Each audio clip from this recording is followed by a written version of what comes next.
Two things. Number one, tell me something personal about him. I had a story where I was this close to Uh-huh. meeting him, James. You know that story, but tell me something Sure. personal about him that no one's heard before, Yeah. but I've got mine where he was a jock and stuff. But share that a little bit, and then if you can possibly, very quickly go through your resume, Mm.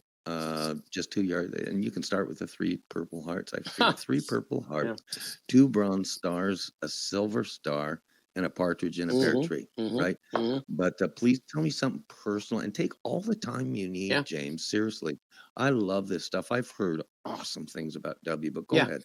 Well, number one, he loved to ranch, So I will tell you that another thing that George Bush liked to do is he loved to barbecue. Now, and I'm not talking about have somebody else cook it for him.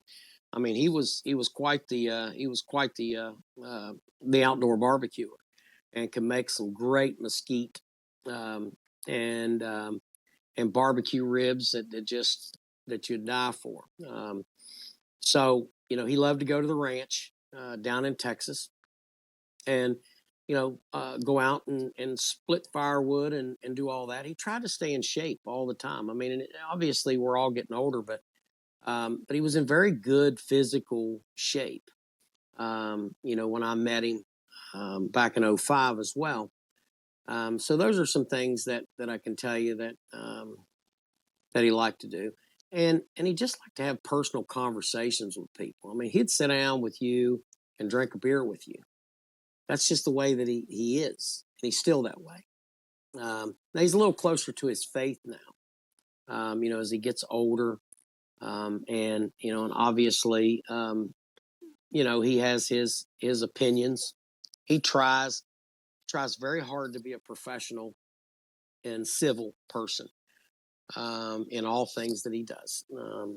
I can tell you that um, he ignores a lot of the pushback about his role in the Iraq War and some of the things that they like to hammer on him about. And that's from the left and the right. And I say to those people, you all were all pissed off after 9/11. You was looking for some scalps, and we got you some scalps, a bunch of damn scalps. Okay. Um, and I personally got quite a few of them myself. And I can tell you that, once those scalps were taken, um, and once we delivered, some pretty, heavy defeats on these guys, that's when you started to see people. I don't know, I'm kind of second guessing this. Look, armchair politicians, armchair soldiers, and armchair quarterbacks never win a damn thing. They never win a thing, but they sure stir up a lot of trouble. So I think that my defense of George W. Bush comes from me having a more of an in-depth personal knowledge of not only the man, but some of the things that he was trying to tell the people about some of the capabilities that were laying around all over in Iraq. If we let that fall into the hands of Al Qaeda, um, or given to them as was the plan by none other than Saddam Hussein, then this would have changed the whole thing. So imagine a couple of chemical, nerve gas artillery shells, uh, you know, uh, blown up in the middle of New York City.